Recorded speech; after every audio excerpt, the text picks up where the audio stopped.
You ask Tiger to solve. This deals with linear equations with one unknown. The final result is x equals -2.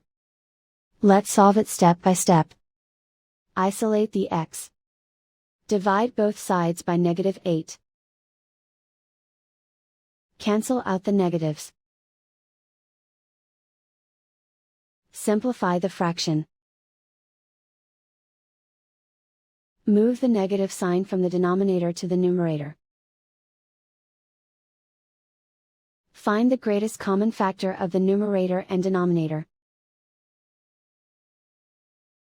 Factor out and cancel the greatest common factor. And so the final result is x equals -2.